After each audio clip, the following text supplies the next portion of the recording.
किसमें पढ़ते हैं? विटिकल्चर में।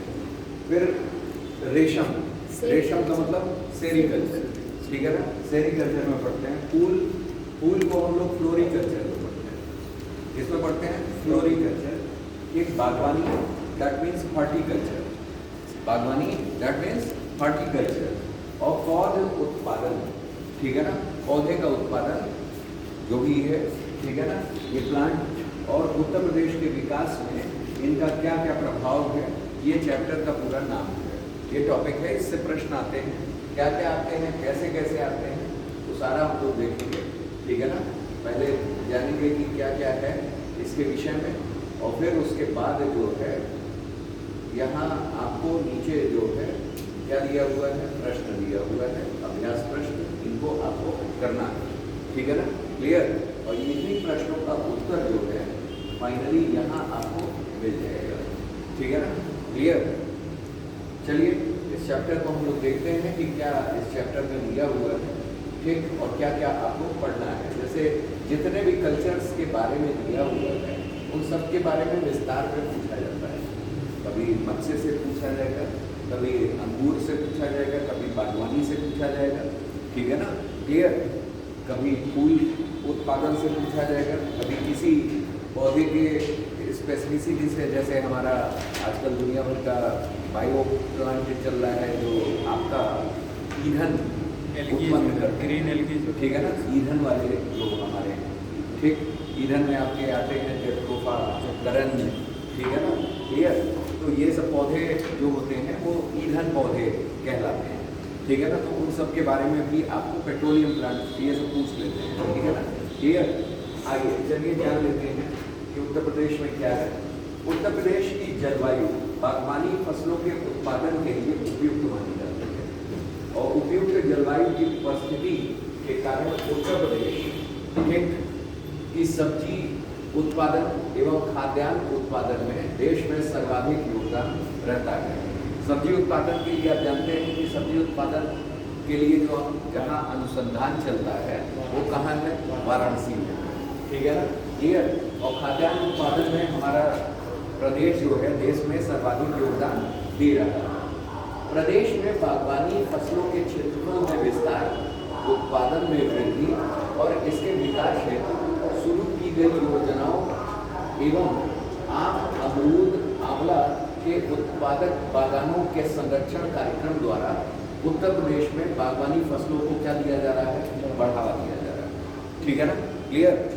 जैसे कहने का मतलब क्या है कि जितने आम हो गए, अमरूद हो गए, आम में उत्तर प्रदेश क्या है, नंबर 1, ठीक है ना, क्लियर। इसके अलावा अमरूद में भी नंबर 1 है, आंवला में भी नंबर 1 है। आम के लिए हमारा जाना जाता है कौन, लखनऊ का मलिहाबाद, ठीक है ना, क्लियर। और मलिहाबाद स्थान है जो दशहरी आमों के लिए जाना जाता है, ठीक है ना। लगड़ा आमों के लिए सहारनपुर जाना जाता है, ठीक है ना, क्लियर। इसी तरह अमरूद है, अमरूद के लिए हमारा कौन सा जाना जाता है, इलाहाबाद, ठीक है ना, क्लियर। इलाहाबाद जाना जाता है यानी प्रयागराज। आंवला जो है, आंवला के लिए हमारा प्रतापगढ़ जाना जाता है, ठीक है ना, क्लियर। इसी तरह संतरा है, संतरा के लिए अगर जाना जाए तो संतरा के लिए सहारनपुर, ठीक है ना। जो भी नींबू वंश या नींबू से रिलेटेड जो भी आते हैं, जैसे किन्नो हो गया, संतरा हो गया, मौसमी हो गया, या हमारा नींबू हो गया, ये सब मैक्सिमम आपका कहाँ, सहारनपुर, ठीक है ना, क्लियर। इन जगहों के नाम जरूर याद रखिएगा, ये प्रीलिम्स में भी काम आएगा, मेंस में लिखने में तो काम आएगा, ठीक है ना, क्लियर। बागवानी फसलों के उत्पादन के संरक्षण, ठीक, दिया हुआ है संरक्षण कार्यक्रमों द्वारा, ठीक, उत्तर प्रदेश में बागवानी फसलों को बढ़ावा दिया जा रहा है, ठीक है ना, क्लियर। इसके बाद आते हैं, इसके बाद दिया है बागवानी फसलों से किसानों को लाभ, रोजगार परक के अवसर तथा प्रदेश में आर्थिक समृद्धि देखने को मिल रही है, ठीक। बागवानी उत्पादन से प्रदेश में लघु एवं सीमांत कृषकों की आय में क्या हो रही है, बढ़ोतरी हो रही है। जैसे लघु एवं सीमांत कृषक वो कृषक जो 1 हेक्टेयर से कम भूमि रखे हों, ठीक है ना, वो सीमांत कृषक आते हैं, ठीक। सबसे छोटे कृषक हैं और उनकी आय कुछ है नहीं, इस वजह से कुछ अल्टरनेटिव्स वो रखते हैं। अल्टरनेटिव्स में क्या, हॉर्टिकल्चर भी वो एग्रीकल्चर के साथ साथ करते हैं, यानी बागवानी कृषि, ठीक है ना, जिससे उनका जो आय होता है वो थोड़ा सा बढ़ जाता है। तो वही है कि प्रदेश में आर्थिक समृद्धि देखने को मिलती है। बागवानी फसलों के उत्पादन से इन कृषकों की आय में बढ़ोतरी देखने को मिल रही है। बागवानी फसलों के उत्पादन के बाद विपणन, प्रसंस्करण, भंडारण, ठीक है ना।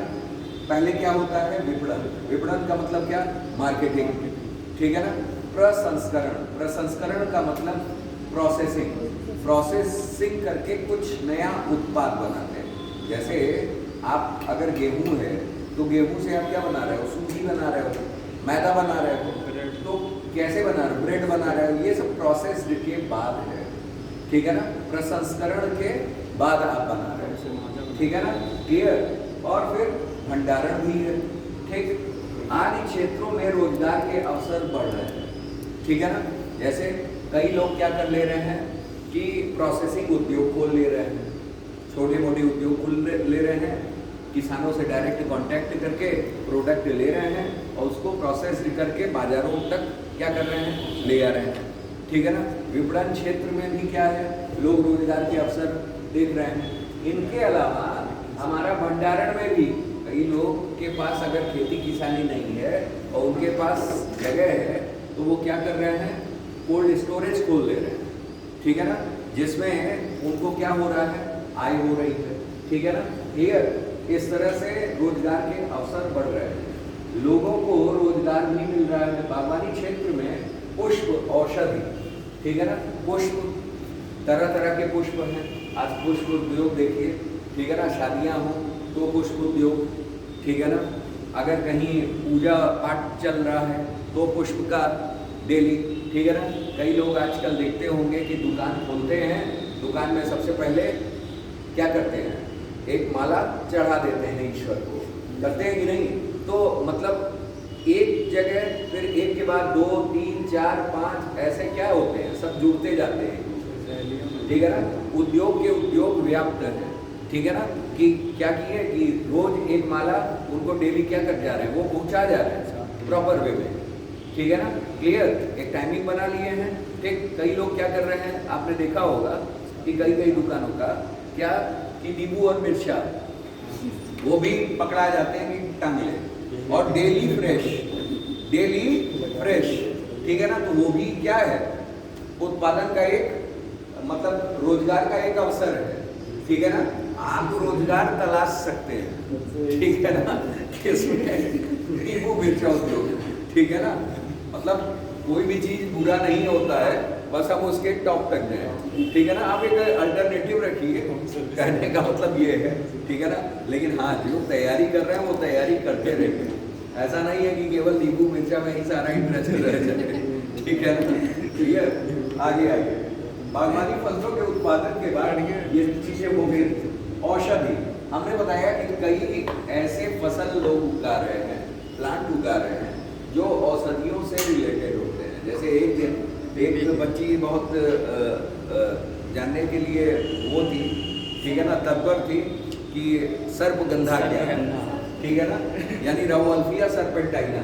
होता क्या है कि उसकी जड़ें होती हैं, बहुत कारगर जड़ें होती हैं, उससे एक ड्रग निकाला जाता है, एक अल्कोलॉइड निकाला जाता है जिसका नाम होता है रेजरपाइन, ठीक है ना। क्या होता है, रेजरपाइन। एंड दैट क्या वो करता है कि वो औषधि का काम करता है हाइपरटेंशन को कम करने में, ठीक है ना। Hypertension that means BP, blood pressure, ठीक है ना। तो हाइपरटेंशन को कम करने में राउअल्फिया सर्पेंटाइना से जो रेजरपाइन अल्कलॉइड प्राप्त हो रहा है, कहाँ से प्राप्त हो रहा है, जड़ों से प्राप्त हो रहा है। तो आप लोगों के प्रश्न भी आ जाता है कि भैया बताओ कि रेजरपाइन निम्नलिखित में से कौन सर्पगंधा है, तो आप बोलोगे राउअल्फिया सर्पेंटाइना, ठीक है ना, क्लियर। दूसरा क्या कि सर्पगंधा से कौन सा अल्कलॉइड निकाला जा रहा है, रेजरपाइन। तीसरी चीज क्या कि रेजरपाइन किससे निकाला जा रहा है, तो जड़ों से निकाला जा रहा है। That one is obtained from roots, ठीक है ना, ऑफ राउअल्फिया सर्पेंटाइना, ठीक है ना। और किस काम आ रहा है, तो हाइपरटेंशन को कम कर रहे हैं, हाइपरटेंशन को कम कर रहा है, मतलब वो बीपी को लो कर रहा है, ठीक है ना, क्लियर, बढ़ा नहीं रहा है, ना मिले तो बढ़ जाए, ठीक, क्लियर, चलिए आइए, ठीक। फिर औषधि कई सारे प्लांट हैं, जैसे तुलसी है, सबके क्या है, तुलसी का हम लोग क्या करते हैं, काढ़ा बनाते हैं, ठीक है ना, जहाँ सर्द हुआ और गला बैठ गया, हम लोगों को कुछ ज़्यादा ही ज़रूरत आती है, ठीक है ना, क्लियर, तो काढ़ा, ठीक। इसी तरह एक प्लांट है मुलेठी, ठीक है ना, मुलेठी को भी ले लेते हैं, उसकी लकड़ी को, और क्या करते हैं, उसको चूसा करते हैं। इससे क्या होता है कि जो रस आता है वो गले में जा करके खराश को क्या करता है, खत्म करता है। आप देखिए जितने भी एक्सपेक्टोरेंट होते हैं, एक्सपेक्टोरेंट का मतलब वो दवाएं जो हमारे खांसी से संबंधित होती हैं, उनको एक्सपेक्टोरेंट कहा जाता है। तो जितने भी एक्सपेक्टोरेंट हैं, ठीक है ना, वो सब में क्या मिला रहता है, मुलेठी भी मिल जाती है, ठीक है ना, अदरक है, जिंजर, जिंजर का भी औषधीय गुण मानते हैं कि नहीं मानते हैं, जिंजर है। इनके अलावा कई ऐसे प्लांट्स हैं जिनके कुछ ना कुछ इकोनॉमिक इम्पोर्टेंस है, ठीक है ना, क्लियर, हल्दी है, टर्मरिक, टर्मरिक भी क्या काम करता है, टर्मरिक भी हमारे, ठीक है ना, काफ़ी काम आ जाता है, ठीक, तो उसका भी मेडिसिनल इफेक्ट है, ठीक है ना, क्लियर। आगे आइए, मसाले, मसाले आप जान रहे हैं, स्पाइसेस, कई तरह के स्पाइसेस हैं, ठीक है ना, जो कि हमको क्या हो रहे हैं कि यूज आते हैं, और उत्तर प्रदेश उनका उत्पादन भी कर रहा है, ठीक है ना, क्लियर। जैसे फल है, फल भी देख लीजिए, फल का अध्ययन हम लोग किस में करते हैं, पोमोलॉजी में, किस में करते हैं, पोमोलॉजी, POMO, पोमो और लॉजी, पोमोलॉजी, ठीक है ना, पोमोलॉजी में हम लोग फल का अध्ययन करते हैं। जैसे कई जगह ले लीजिए, विटीकल्चर, विटीकल्चर में अंगूर, ठीक है ना, विटीकल्चर अंगूर, हॉर्टिकल्चर बागवानी, ठीक है ना, हॉर्टिकल्चर बागवानी, फ्लोरिकल्चर फूल, फ्लोरिकल्चर फूल, पोमोलॉजी फल, पोमोलॉजी फल, और फिर लिखिए ओलेरीकल्चर, ओलेरी, ओलेरीकल्चर यानी सब्जी, ठीक है ना, ओलेरी, OLERI, ओलेरी कल्चर, ओलेरी कल्चर किसके लिए, सब्जी के लिए, सब्जी उत्पादन से संबंधित है, ठीक है ना, ओलेरी कल्चर सब्जी उत्पादन से संबंधित है, ठीक। तो ये सब जितने भी हैं, ठीक है ना, ये किसी न किसी से संबंधित होते हैं, ये ध्यान में रखना है, ठीक, क्लियर। तो इनका संबंध इनसे है। आगे आइए, आलू है, आलू हमारे यहाँ जो आलू चलता है उसका नाम है ताज ब्रांड। उत्तर प्रदेश में जो आलू, मतलब अगर उसका वो हो रहा है, निर्यात हो रहा है, तो इस नाम से निर्यात होता है, ताज ब्रांड के आलू होते हैं, ठीक है ना, क्लियर। इसके अलावा मशरूम की खेती आप जान रहे हैं, मशरूम क्या है, मशरूम एक एडिबल फंगस है, मशरूम क्या है, एक एडिबल, एडिबल का मतलब खाने योग्य फंगस है, फंगस यानी कवक है, ठीक है ना, खाने वाला कवक है, मतलब ये खाया जाता है, ठीक है ना, क्लियर। उसके अलावा आप आइए, पान की खेती, पान की खेती के लिए जो फेमस है वो है महोबा, पान अनुसंधान केंद्र में पाया जाता है, कहाँ, महोबा में, ठीक है ना, पान अनुसंधान केंद्र, पान अनुसंधान केंद्र कहाँ है, महोबा में है, ये ध्यान में रखना है, ठीक है ना, क्लियर। इनके अलावा देखिए, इनके अलावा दिया हुआ है कि फसलों के उत्पादन में निरंतर वृद्धि देखी जा रही है। 2021-22 से उत्तर प्रदेश में कुल इतने मीट्रिक फल का उत्पादन हुआ, जो भारत के कुल फल उत्पादन का कितना परसेंट है, 11%। मतलब टोटल उत्तर प्रदेश में ही केवल 11% आपका फल हो गया, ठीक है ना, बाकी सारे राज्य बाकी हैं, ठीक है ना, क्लियर। तो फल उत्पादन में भी ये उत्कृष्ट योगदान दे रहा है उत्तर प्रदेश। उसके बाद आइए, प्रदेश में 3 फलों, आम, अमरूद और आंवला के विकास हेतु फल पट्टी विकसित की गई है, ठीक है ना, एक पट्टी बनाई गई है, ठीक है ना, फलों की, ठीक है ना, कि जहाँ केवल इन्हीं का उत्पादन जो है बड़े सिरे से होगा, ठीक है ना। इनके अलावा कृषि में विविधीकरण, विविधीकरण का मतलब डाइवर्सिफिकेशन, ठीक है ना। कई विविधता का आर्थिक एवं पोषणीय दृष्टि से एक सक्षम विकल्प होने के कारण बागवानी क्षेत्र को प्राथमिकता दी जा रही है। उसके बाद आइए, उत्तर प्रदेश में बागवानी विकास हेतु संचालित क्रियाकलापों के प्रमुख उद्देश्य निम्नवत है। क्या क्या है ये जानिए। जैसे दिया क्या है कि बागवानी की तकनीकी समस्याओं का समाधान ढूंढना, ठीक है ना, कि भाई उनकी तकनीकी समस्याएं बागवानी के क्षेत्र में क्या है, ठीक है ना। दूसरा क्या, प्रायोगिक परिणामों में जन साधारण तक पहुंचना, ठीक है ना। प्रायोगिक परिणामों में जन साधारण तक क्या करना, पहुंचना।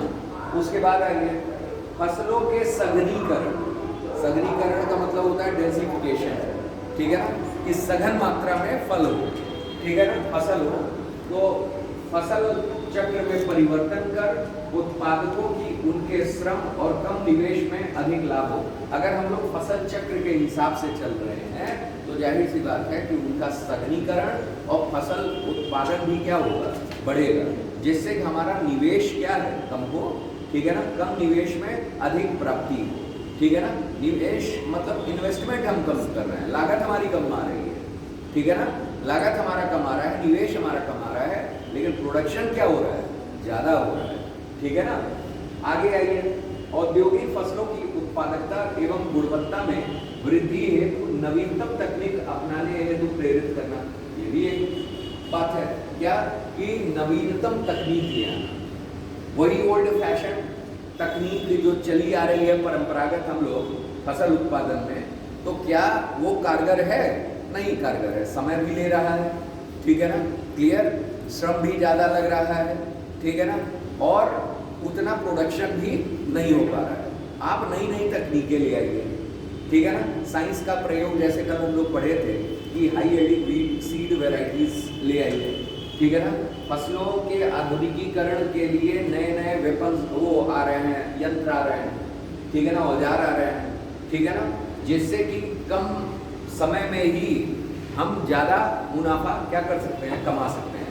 उतना श्रम नहीं हमको लगाना पड़ेगा, मशीनों द्वारा ही सब कुछ हो जा रहा है। जैसे आज आप देख रहे हैं कि गेहूँ ही होता है कि गेहूँ पहले क्या होता था कि लोग लेके वो आता था, उसको क्या कहा जाता है, जिससे काटा जाता है, हाथ से काटते थे हम लोग पहले, ठीक है ना, हसुआ टाइप का होता था, ठीक है ना, वो काटते थे, और उससे श्रम भी ज़्यादा लग रहा है, समय भी ज़्यादा लग रहा है। अब क्या है, अब मशीनें आ गई हैं, मशीनें आ गई हैं, क्या कंबाइन आ गया, तुरंत फटाफट, मतलब बड़े से बड़ा खेत जो है घंटों में वो हो जा रहा है, कट के किनारे हो जा रहा है, मिनटों में आप देख लीजिए, ठीक है ना, घंटे भी नहीं जा रहे हैं, मिनटों में कट के किनारे हो जा रहा है। होता है कि नहीं होता है? तो मतलब आप इन तकनीकों से क्या कर रहे हैं, लाभ ज़्यादा हो जा रहा है। जहाँ हम श्रम में ज़्यादा लोगों को लगा रहे थे, उनको देना भी पड़ रहा था, ठीक है ना, क्लियर। अब क्या है, मशीन आ गई है, आप क्या कर रहे हैं, समय भी कम लग रहा है और हम श्रम भी ज़्यादा नहीं कर रहे हैं, ठीक है ना, क्लियर।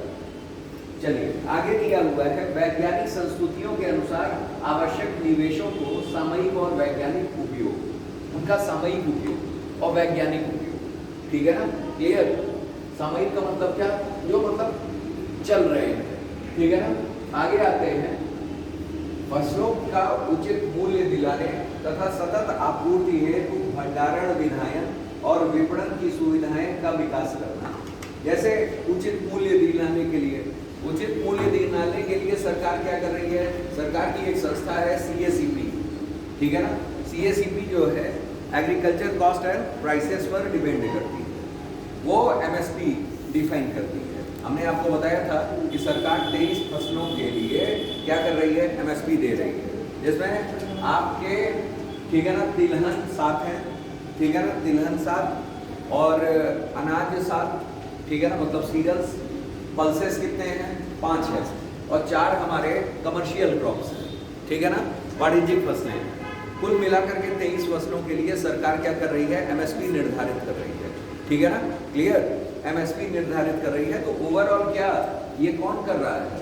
जब एमएसपी निर्धारित हो जा रहा है तो किसानों के लिए एक मूल्य निर्धारण हो जा रहा है, और जब मूल्य निर्धारण हो जा रहा है तो किसानों को उससे कम में कभी नहीं मिलेगा, ये ध्यान में रखना है, ठीक है ना, क्लियर।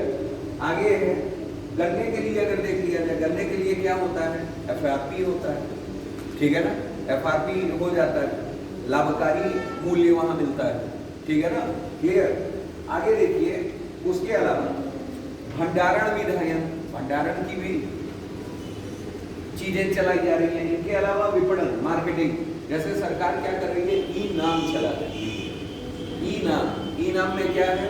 इलेक्ट्रॉनिक, ठीक है ना, प्लस नेशनल एग्रीकल्चर मार्केट, ठीक है ना, वो विपणन बाजार है, ठीक है ना, आप मोल भाव खुद कर सकते हैं, ठीक है ना, और उस हिसाब से बेच सकते हैं, किसी बिचौलिए का वहाँ काम नहीं है, डायरेक्ट आपका सरकार से और सरकार का आपसे संबंध रहता है बेचने के उसमें, ठीक है ना। बिचौलियों का काम कि चलो हम भी बिकवा दें और भी तमाम चीज़, उसमें मुनाफाखोरी, ये सब क्या हो जाता है? बंद हो जाता है, ठीक है ना, क्लियर।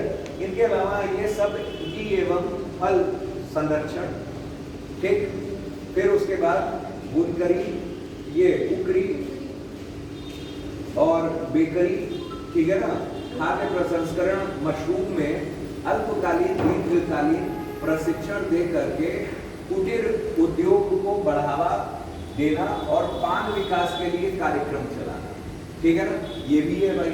इसमें कई क्षेत्र शामिल कर दिए। देखिए पहला क्या? फल एवं सब्जी का संरक्षण। जैसे आप देखो कि फल और सब्जियों का संरक्षण किया जाता है, इसकी विधियां होती, ठीक है ना। आप ये समझ रहे होगे कि ये बड़े कम पैमाने पर की जाती है, ऐसा नहीं है। आप उन विद्यार्थियों से पूछो जो फूड टेक्नोलॉजी से हैं, ठीक है ना, जो फूड टेक्नोलॉजी से हैं, वो आपको बताएंगे कि फलों का संरक्षण कैसे होता है और सब्जियों का संरक्षण कैसे करते हैं। जैसे कुछ सब्जियाँ होती हैं जो आयात निर्यात के दौरान जो है क्या हो जाती हैं? नष्ट हो जाती हैं। अगर उनको ढंग से संरक्षित आप नहीं कर रहे हो तो निश्चित रूप से वो आपको ज़्यादा मुनाफा नहीं दे पाएंगे। जैसे टमाटर, ठीक है ना, टमाटर का संरक्षण किया जाता है ढंग से, ठीक है ना, उसकी पैकेजिंग ऐसी की जाएगी कि अगर आयात निर्यात किया जाए तो बहुत ज़्यादा खराब ना हो, कई दिनों तक रखे जा सकते हैं।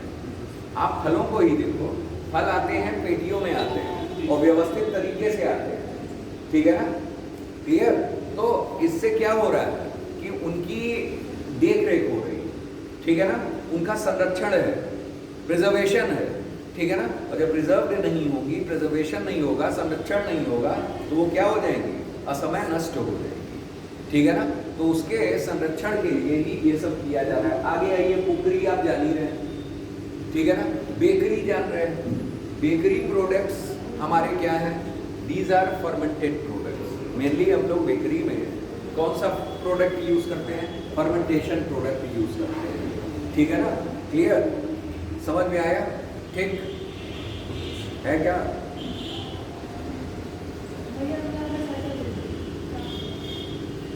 ठीक,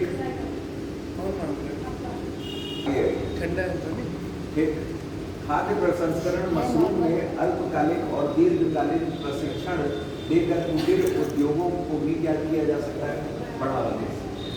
जैसे खाद्य प्रसंस्करण मशरूम में आज आप देखे होंगे छोटे छोटे पैकेट्स देखे होंगे, सफ़ेद मशरूम भरे हुए होते हैं, ठीक है ना, कोई 35 रुपये, कोई 40 रुपये, ठीक है ना, क्लियर। शादियों में, घरों में, अन्य जगह, ठीक है ना, उसका बहुत आजकल प्रचलन हो गया, ठीक है ना। पहले इक्का दुक्का जगह खोजने पे मिलते थे, आज हर नुक्कड़ चौराहों पे आपको पैकेट्स दिख जाते हैं। इवन दुकान वाले अपने फ्रिज में रखे हुए हैं, जाइए तुरंत। ये कहाँ की देन है? ये है फूड प्रसंस्करण यानी फूड प्रोसेसिंग, ठीक है ना, उसको प्रिजर्व किया गया है, संरक्षित किया गया है, ठीक है ना। और कैसे? अल्पकालिक और दीर्घकालीन प्रशिक्षण देख करके, ठीक है ना, कि कैसे इनको देर तक रख सकते हैं, ठीक, क्या कर सकते हैं, किस तरह से, तो क्यों? क्योंकि होता क्या है कि एज यूजुअल जो चल रहा है, प्रोडक्शन हो रहा है, हम उपभोग कर रहे हैं।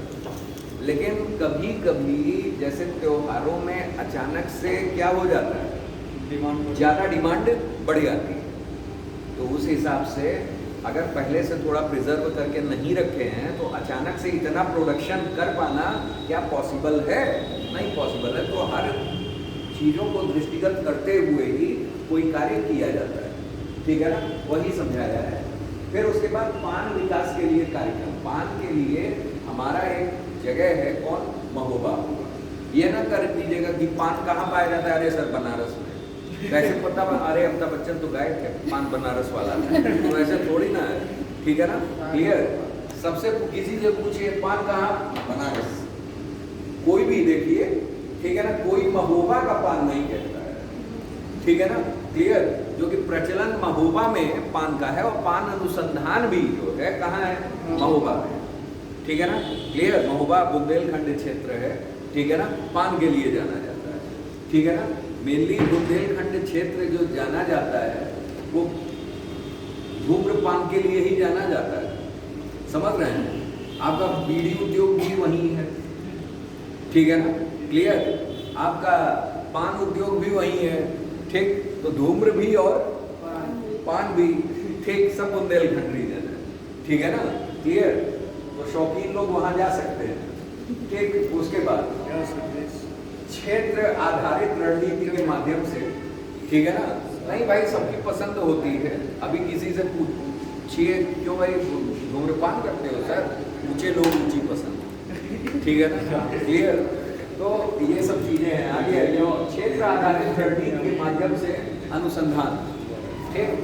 प्रौद्योगिकी प्रोन्नति विस्तार, फसल कटाई के बाद का प्रबंधन, प्रसंस्करण और विपणन शामिल है। मतलब क्या? क्षेत्र आधारित रणनीति के माध्यम से हम लोग क्या कर रहे हैं? अनुसंधान कर रहे हैं। जैसे क्षेत्र डिफाइन कर दिया है, महोबा को किसके लिए? पान के लिए। मलिहाबाद क्षेत्र किसके लिए? आम के लिए, ठीक है ना? आंवला किसके लिए? तो ये क्या हो गया? दैट पर्टिकुलर इज क्षेत्र आधारित। किसके लिए? क्षेत्र आधारित है। आज हम लोग प्रसंस्करण अन्य क्षेत्रों में भी कर रहे हैं। जैसे ओडीओपी में आपने पढ़ा था दाल प्रसंस्करण, तो दाल प्रसंस्करण कहाँ है? बलरामपुर और गोंडा, ठीक है ना? बलरामपुर और गोंडा हमारा दाल प्रसंस्करण के लिए है। काला नमक चावल प्रसंस्करण कौन है? सिद्धार्थनगर, ठीक है ना? सिद्धार्थनगर काला नमक चावल के लिए जाना जा रहा है, ठीक है ना? क्लियर? कुछ क्षेत्र गुड़ प्रसंस्करण के लिए जाने जा रहे हैं, ठीक है ना? कुछ किसी चीज के लिए जाने जा रहे हैं। तो सबका क्षेत्र निर्धारित कर दिया गया है। इन जगहों पे अनुसंधान होगा। जैसे आपने अफीम सुना होगा। अफीम जो है, अफीम क्या कहता है? पोस्ता, ठीक है ना? इसको क्या कहते हैं हिंदी में? पोस्ता, ठीक?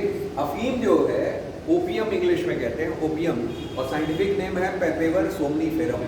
क्या नाम है? पेपेवर सोमनीफेरम। इससे क्या बनाता है? इससे हम लोग मॉर्फिन, कोकीन, ठीक है ना? ये सब हेरोइन, ठीक है ना? ये सब जो ड्रग्स होते हैं, that particular is obtain from क्या? ये ओपियम से प्राप्त किया जाता है। इसको पॉपी प्लांट भी कहते हैं। क्या कहते हैं? पॉपी प्लांट, ठीक है ना? लिख लीजिए, ये सब इंपॉर्टेंट चीजें लिखिए, पॉइंट्स लिखिए, ये सब डाल सकते हैं। लिखिए opium, OPIUM, opium, OPIUM, opium, opium plant. English में उसको कहते हैं पेपेवर सोमनीफेरम। क्या कहते हैं? पेपेवर सोमनीफेरम, पेपेवर सोमनीफेरम, ठीक है ना? पेपेवर सोमनीफेरम, ठीक है ना? पेपेवर सोमनीफेरम, ठीक? क्या कहते हैं? लिख लीजिए पेपेवर सोमनीफेरम, सोमनीफेरम, ठीक? Ferrum, ferrum, FERUM, ferrum, पेपेवर somniferum. या हम लोग क्या कहते हैं? Poppy plant. क्या कहते हैं? Poppy, Poppy plant. हिंदी में पोस्ता कहते हैं, या अफीम, ठीक है ना? अफीम, ठीक? क्लियर? ये जो है इसका ड्राइड जो फ्रूट होता है या कैप्सूल, उसी से, ठीक है ना, हम लोग क्या प्राप्त करते हैं, ये पेपर प्राप्त करते हैं, ठीक है ना, क्लियर, अपनी पोस्ता प्राप्त करते हैं। ये जो है, जैसे कोकीन आपने सुना होगा, कोकीन, मॉर्फिन, ठीक, हेरोइन,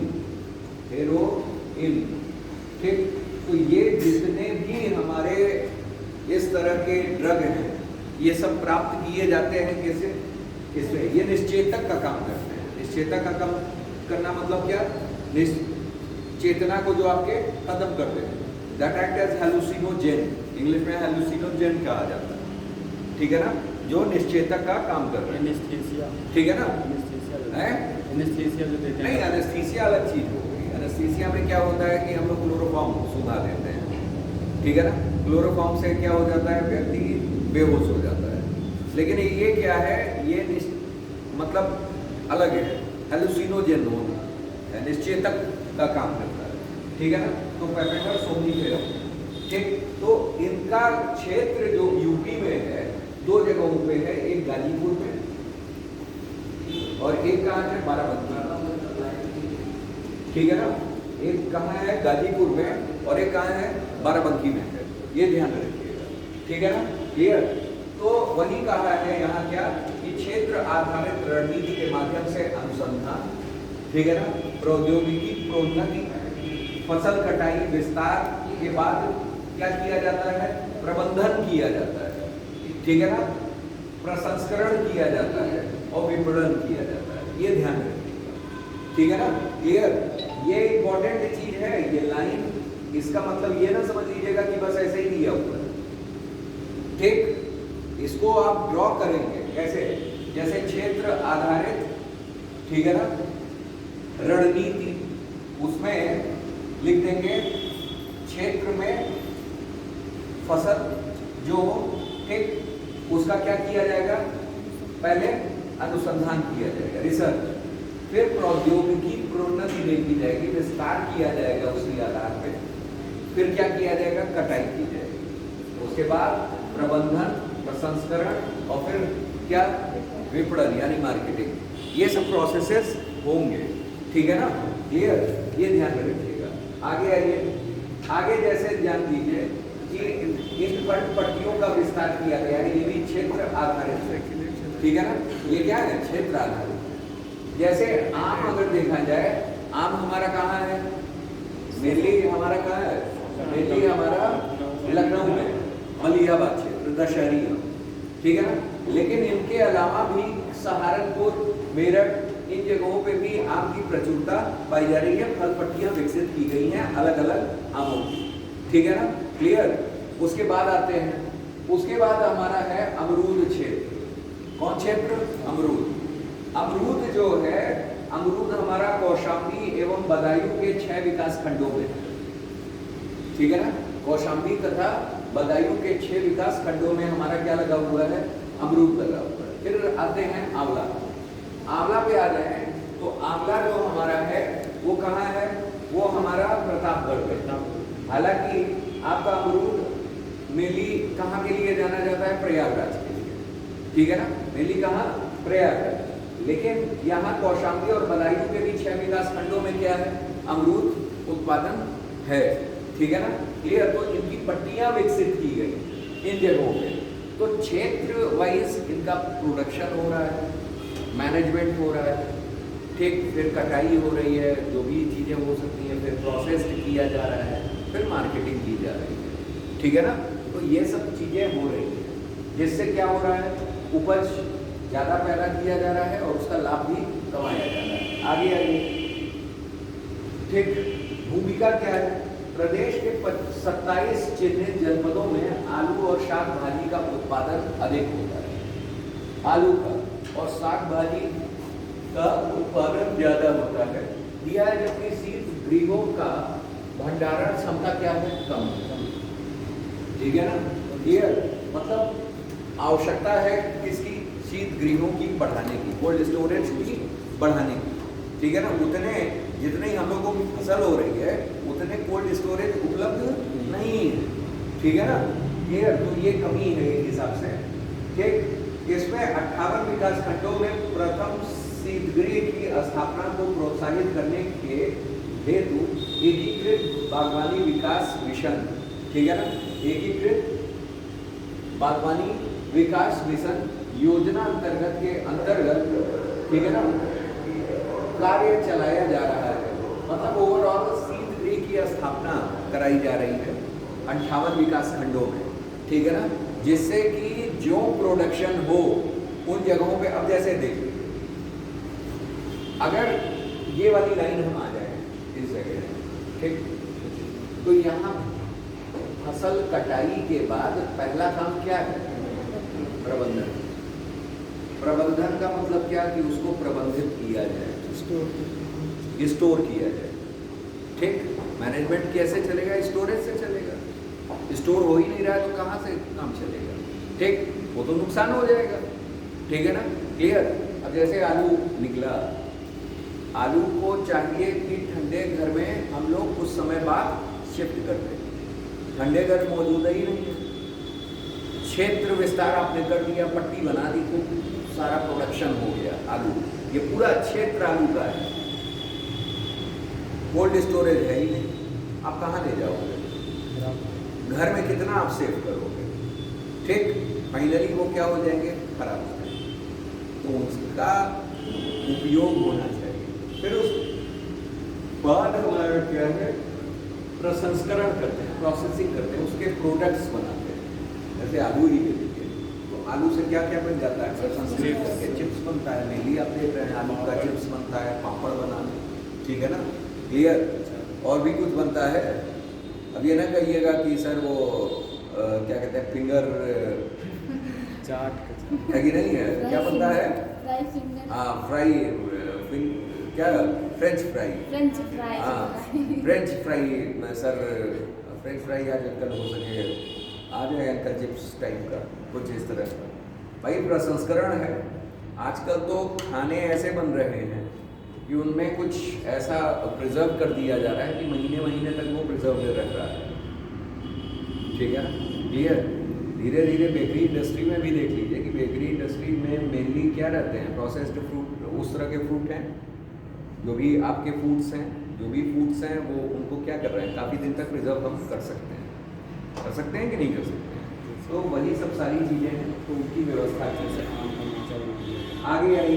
तो ये योजना याद रखिएगा, एकीकृत बागवानी विकास मिशन, इसमें कोल्ड स्टोरेज का प्रबंधन करना भी, ये भी, ठीक है ना, स्थापना करना, ये भी एक उसका हिस्सा है, ठीक। कार्य एवं रणनीति, प्रति इकाई क्षेत्र में फल, हरीदार पत्ती, सब्जी, आलू की खेती के उत्पादन में सुधार, अधिक लागत वाले फल जैसे आम, अमरूद, केला, आंवला, लीची, सिट्रस, ठीक है ना, सिट्रस आदि। सिट्रस का मतलब खट्टे खट्टे, जैसे नींबू, संतरा, ठीक है ना, नारंगी, ठीक है ना, ये सब हमारे किस में आएंगे? सिट्रस में आएंगे। सिट्रस यानी विटामिन सी वाले जितने भी हैं हमारे, ठीक है ना, समझ में आया, ठीक, वो सिट्रस में आ जाएंगे।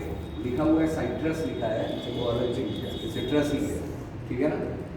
आगे आइए, हरी पत्तेदार सब्जियां जैसे, और फिर टमाटर है, मटर है, इसके अलावा शिमला मिर्च है, भिंडी है, ये समय समय पर क्या है? आयोजन कर उत्पादन पर विशेष कार्यक्रम आयोजित किया जाता है।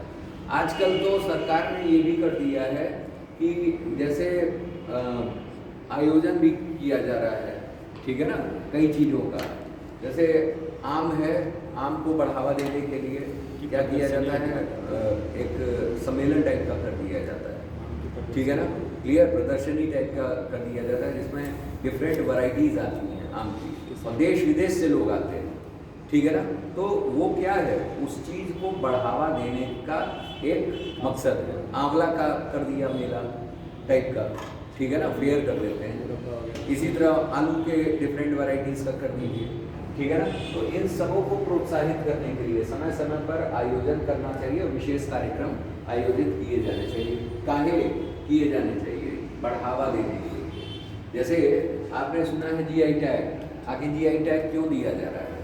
उन चीज को बढ़ावा देने के लिए, ठीक है ना, ताकि उन चीज़ों से लाभ कमाया जा सके, इस तरह से कुछ, ठीक है ना, क्लियर। आगे आइए, आगे हमारा दिया हुआ है, ठीक, उद्यानिकी विकास में विभिन्न प्रसंस्करण कार्यक्रमों में समन्वय स्थापित करना, ठीक है ना। क्या दिया है? उद्यानिकी विकास में विभिन्न प्रसंस्करण कार्यक्रमों में समन्वय स्थापित करना। उद्यानिकी फसलों के विपणन हेतु सहकारिता के आधार पर प्राथमिक उद्यानिकी विपणन सहकारी समितियों का क्या कर गठन कर उन्हें प्रभावी बनाना, ठीक है ना। मतलब क्या कि जो भी सहकारिता के आधार पर हम कर रहे हैं, ठीक है ना, तो उसमें प्राथमिक उद्यानिकी विपणन सहकारी समितियां गठित करना है, ठीक है ना, और उन्हें क्या करना है? प्रभावी बनाना। सहकारी में क्या होता है कि कुछ समितियां बना दी जाती हैं, उसमें कुछ लोग होते हैं जो अपने कार्य को अंजाम देते हैं उस क्षेत्र विशेष में, ठीक है ना, वो सहकारिता हो जाता है।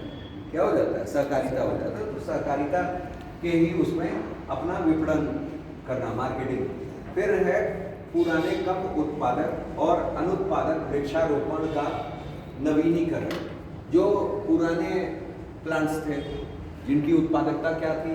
कम थी, ठीक है ना, और अनुत्पादक, ठीक, तो उनका क्या करना? वृक्षारोपण करना, ठीक है ना, जिससे कि उनका उत्पादन बढ़े, प्रोडक्शन बढ़े, ठीक है ना, क्लियर।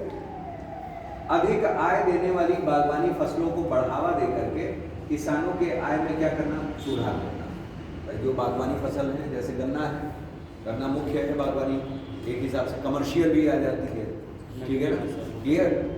भाई बागवानी में आपका क्या है? जैसे हमारे ये हो गए पपीता हो गया, ये बाग में होगा, बागवानी होती है। जो मतलब आम भी अगर देखा जाए तो आम भी हम लोग बागवानी फसल में ही मानेंगे। क्लियर, केला हो गया, ठीक है ना, अलग है, ठीक। तो मतलब ये सब बागवानी फसल है, ठीक है ना, बागवानी फसलों में। कैश क्रॉप्स में अगर देख लिया जाए तो कैश क्रॉप्स में हमारा गन्ना है, ठीक है ना, कोपरा है, ठीक है ना, कोपरा, ठीक, जो नारियल से। पिपरमिंट किसमें है? पिपरमिंट की भी बागवानी है, ठीक है ना, क्लियर। मेंथा जो वो हो जाता है, मेंथा की बागवानी की जाती है, ठीक है ना। जैसे आपने वो जो मिंट उंट टाइप की चीज़ें नहीं आती हैं जो माउथ फ्रेशनर और समथिंग का काम कर देती है, तो वो सब की खेती होती है, ठीक है ना, वो बागवानी होती है, ठीक, वही चीज़ है। अधिक आय देने वाली बागवानी फसलों को बढ़ावा देकर के किसानों की आय में सुधार करना। मतलब आप देख लीजिए कि क्षेत्र विस्तार जिन जगहों पे कम है, आज लोग जैसे पढ़े लिखे हैं, ठीक, हर घर में लगभग पढ़े लिखे अब अच्छे खासे लोग हैं, ठीक है ना, और साक्षरता दर भी अभी 2 से 3 दिन पहले एक आई है कि यूपी में साक्षरता दर जो है 80% प्लस हो गई है, ऐसा कुछ उसमें था। तो लगभग हर जगह क्या है? साक्षरता है, ठीक, लोग पढ़ लिख ले रहे हैं, तो उनको तरीके मालूम चल जा रहे हैं कि क्या कैसे हम करें। खेती भी अगर हम लोग टेक्निक वाइज करें, उनमें नवीनीकरण ले आएँ, कुछ इनोवेशंस ले आएँ, तो जाहिर सी बात है कि हम जो है कुछ अच्छा कर सकते हैं। और क्या कर सकते हैं? उस क्षेत्र में, ठीक है ना, आय को क्या कर सकते हैं? बढ़ावा दे सकते हैं। बहुत अच्छा, मतलब जैसे आप ही हैं, पढ़े लिखे हैं, अगर कृषि क्षेत्र में जा रहे हैं तो निश्चित रूप से कुछ ऐसे उपाय आप करेंगे जिससे कि आप क्या करें? अधिक आय उत्पन्न करें। जैसे इनोवेटिव तरीके ले आएंगे, ठीक, आप पता लगाएंगे, पढ़े लिखे हैं तो तरीकों का पता लगाएंगे कि कैसे कैसे क्या क्या टेक्निक्स हैं जो हमारे लिए हेल्पफुल हैं, ठीक है ना, और हमें कम समय में उत्पादन ज़्यादा दें, कम लागत में अधिक लाभ दें, ठीक है ना, क्लियर। भाई हर कोई चाहता है कि हमारी लागत कम लगे, इन्वेस्टमेंट हमारा कम, ठीक, और प्रॉफिट क्या हो? ज़्यादा। तो इस संदर्भ में आप प्रयास करेंगे तब जा कर के चीज़ें आपको मिल जाती हैं। तो वही दिया हुआ है। आगे है अधिक आय देने वाली बागवानी फसलों को बढ़ावा देकर के किसान की आय में सुधार करना। फिर है रूढ़िवादी खेती, एकीकृत पोषक तत्व प्रबंधन, ठीक है ना। अब यहाँ देखिए, रूढ़िवादी खेती, एकीकृत पोषक तत्व प्रबंधन और एकीकृत कीट प्रबंधन, ठीक है ना, के लिए कार्यक्रम आयोजित करना ताकि पर्यावरण की जा सके और मिट्टी का पर्यावरण की रक्षा की जा सके और उत्पादन की गुणवत्ता में भी क्या किया जा सके, सुधार किया जा सके। जैसे जानिए आजकल क्या है, जैसे पुरानी रूढ़िवादी प्रक्रिया अगर देख ली जाए तो हम लोग केमिकल्स का ज़्यादा प्रयोग कर ले रहे थे, ठीक है ना, केमिकल्स का ज़्यादा प्रयोग कर ले रहे थे, अन्य भी चीज़ें वो कर ले रहे थे। आज दुनिया भर के केमिकल्स आ रहे हैं जो आप जितना प्रयोग कर, प्रोडक्शन तो ज़्यादा दे रहे हैं लेकिन उससे आपके स्वास्थ्य की भी क्या हो रही है, हानि हो रही है, ठीक है ना। तो हम लोग यहाँ क्या करेंगे कि हम लोग यहाँ ठीक एकीकृत पोषक तत्व प्रबंधन, हम लोग जैविक कृषि की ओर क्या करें, बढ़ावा दें। जो परंपरागत कृषियाँ पहले हुआ करती थी एक हिसाब से, जैसे कि खाद जो हो गोबर का हो, पहले केमिकल्स थे नहीं थे, ठीक है ना, क्लियर। जो पोषक तत्व रहते थे वो सब हमको क्या होते थे, प्राप्त होते थे। जैसे सब्जियां हैं, इसके लिए प्रबंधन किया जाता है प्रॉपर वे में। जैसे आपने मूंगफली खाया, मूंगफली के छिलकों को क्या कर दिया, वेस्ट में डाल दिया, ठीक है ना। आप क्या करो, एक जगह गड्ढा खन करके, ऐसा समझाया जाता है कि गड्ढा खन दिए और उन जगहों पे जैसे मूंगफली का छिलका है आपने डाल दिया वेस्ट, वो क्या है, जैविक वेस्ट है, बायो वेस्ट है। जितने भी बायो वेस्ट, ठीक है ना, मान लीजिए आपने 10 काकरोच मारे, 10 काकरोच को भी उसी में क्या कर दिया, डाल दिया, वो क्या है, जैविक वेस्ट, ठीक है ना। आपने सब्जी छिला, ठीक है ना, उसको क्या किया, छिलकों को उसी में जा करके डाल दिया, कवर्ड कर दिया, सड़ने को उसको रख दिया, ठीक है ना। कुछ समय बाद दैट बिकम्स फर्टिलाइजर, वो क्या हो जाएगा, खाद हो जाएगा, ठीक है ना, वो क्या हो जाएगा, खाद हो जाएगा। आप चाय पत्ती छानते हो, आपने कई घरों में देखा भी होगा कि चाय पत्ती को लोग गमले में जा करके डाल देते हैं, तो दैट इज यूज्ड एज क्या, मतलब इसको यूज हम कर सकते हैं किसकी तरह, फर्टिलाइजर की तरह, ठीक है ना। तो ये एक तरह का जैविक हो गया, जो बायोटिक प्रोडक्ट से बन रहा है वो हमारा जैविक खाद हो गया। और जो जैविक खाद उपयोग में ला रहे हो वो हमारी जैविक कृषि को बढ़ावा देगा, ऑर्गेनिक फार्मिंग को बढ़ावा देगा, ठीक है ना। और जो ऑर्गेनिक फार्मिंग करेगा तो वहाँ केमिकल्स का योगदान है, यूरिया है नहीं है, तो आपको नुकसान भी नहीं पहुँचेगा, ठीक है ना, क्लियर। मानसिक रूप से भी आप स्वस्थ रहो हर चीज से, ठीक है ना, क्लियर। इसी तरह एकीकृत कीट प्रबंधन भी किया जाता है। जैसे कि कुछ इंसेक्ट्स हैं हमारे यहाँ, क्या करते हैं कि वो लाभदायक भी हैं, हानिकारक भी हैं, ठीक है ना, क्लियर। जैसे अगर पॉलिनेशन के मामले में देखा जाए, जैसे आप पढ़ोगे साइंस और इंस्टीट्यूट में पढ़े हुए होंगे कि आम के फसलों में पॉलिनेशन जो होता है वो pollination that particular is done by house fly. किसके द्वारा, हाउस फ्लाई के द्वारा, ठीक है ना, किसके द्वारा होता है, हाउस फ्लाई। घर की मक्खियां जो होती हैं वही पॉलिनेशन करती हैं कि नहीं करती, ठीक है ना, क्लियर। इस तरीके से होता है। देखिए कहीं भी आप आम खा रहे हो तो सबसे छोटी तो छोड़िए, बड़ी वाली मक्खी आ जाती है, ठीक। अब सब लोग विचाराधीन हो गए, खा रहे थे कौन सी आई, छोटी वाली आई कि बड़ी वाली आई, ठीक है ना, क्लियर। हाँ, तो ओवरऑल क्या है कि इस तरीके की चीजें होती हैं, ठीक। फाइनली क्यों, पॉलिनेशन भी उसी से डन हो रहा है, ठीक है ना, क्लियर। आगे है और मिट्टी और उत्पादन की गुणवत्ता में भी क्या होता है, सुधार होता है। भाई आप केमिकल्स डालोगे तो आपका सॉयल क्या होगा, खराब होता जाएगा। जो एक सॉयल की फर्टिलिटी लेवल है, ठीक है ना, उत्पादन क्षमता है, वो क्या होगा, खत्म हो जाएगा। उर्वरता क्षमता जो, ठीक है ना। इसी वजह से आजकल सॉयल कार्ड्स बनाए जा रहे हैं कि उसकी गुणवत्ता माप रहा है सरकार की, देखिए किसके खेत पे कितना ठीक उपज हो सकता है, ठीक गुणवत्ता खत्म होती जा रही है केमिकल्स के प्रयोग से, ठीक है ना। इसी वजह से परंपरागत कृषि या फार्मिंग, ऑर्गेनिक फार्मिंग को हम लोग क्या कर रहे हैं, ज़्यादा बढ़ावा दे रहे हैं। आगे आइए, उसके बाद यहाँ दिया हुआ है जल संचयन और गुणवत्तापूर्ण उत्पादन की दृष्टि से ड्रिप और स्प्रिंकलर प्रणाली की अधिक स्वीकार्य बनाना, ठीक है ना। जैसे इसमें दिया क्या है, जल संचयन और गुणवत्तापूर्ण उत्पादन की दृष्टि से, जैसे कई ऐसे जगह हैं जहां जल का क्या है, मतलब सीमित साधन मौजूद है। वो बुंदेलखंड रीजन देख लीजिए, सूखाग्रस्त है, सूखा प्रवण क्षेत्र पाया जाता है।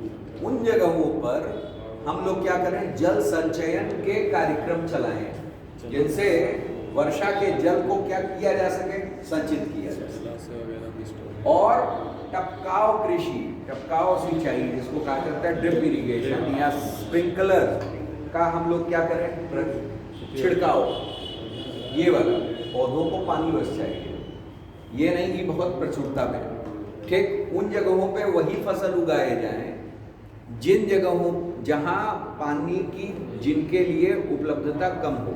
कल जो हम लोग पढ़ रहे थे, वो पढ़ रहे थे क्या, रिमोट सेंसिंग रीजन। उस रिमोट सेंसिंग रीजन में आप उन क्षेत्रों का पता लगा दे रहे थे जहां पानी का कम, ठीक है ना, या पानी अभाव है, ठीक है ना। जैसे जिन जगहों पे 200 सेंटीमीटर वर्षा नहीं हो रही है, उन जगहों पे आप धान की खेती कर सकते हैं, नहीं कर सकते हैं। धान की खेती के लिए आपको प्रॉपर 200 सेंटीमीटर की वर्षा चाहिए, ठीक है ना।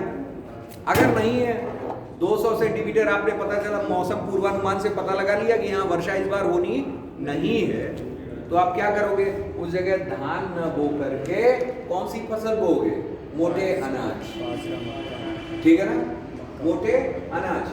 क्योंकि मोटे अनाजों के लिए जल की बहुत ज्यादा आवश्यकता नहीं होती, ठीक है ना। बुंदेलखंड रीजन भी वही है कि जहां मोटे अनाज ज्यादा हो रहे हैं। आप इधर आ जाइए, गंगा यमुना का दोआब जो क्षेत्र है, जो आपका बस्ती गोरखपुर ये वाला रीजन है, बाढ़ग्रस्त रीजन है, ठीक है ना, क्लियर। तो यहाँ तो समय के पूर्व ही क्या हो जा रहा है, बाढ़ आ जा रहा है, ठीक।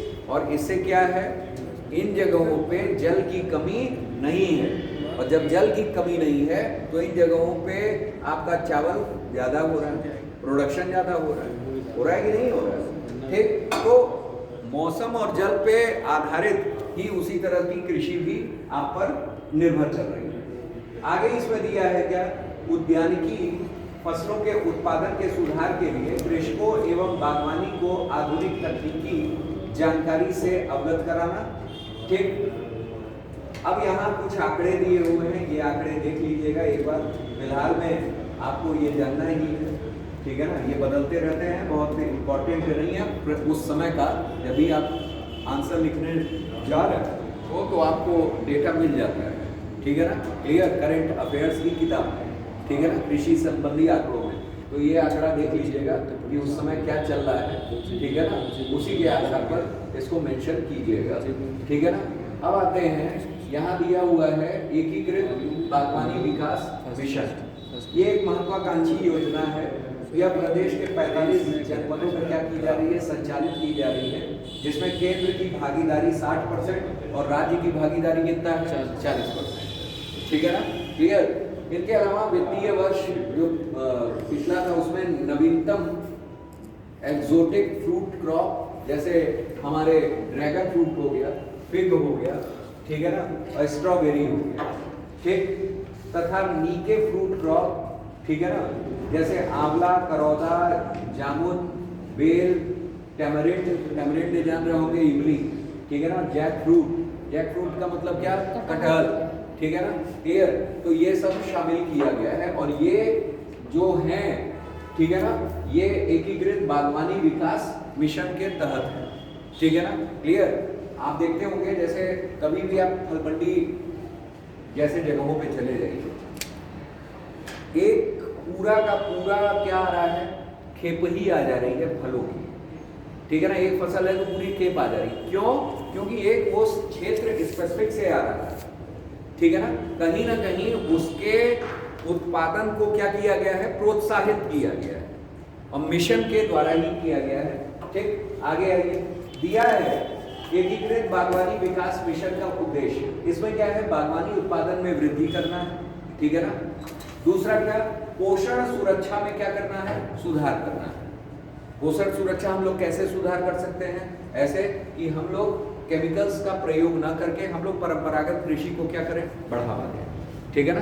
परंपरागत कृषि को बढ़ावा दे रहे हैं, ऑर्गेनिक फार्मिंग को बढ़ावा दे रहे हैं, ठीक है ना, इससे हमें लाभ ही प्राप्त हो रहा है। आगे आइए, आगे दिया हुआ है क्या, आय सृजन के लिए किसानों को मदद करना, मतलब इसको 3 अलग पॉइंट्स में लिख सकते हैं, ठीक है ना, क्लियर, तो ज्यादा दिखेगा भी।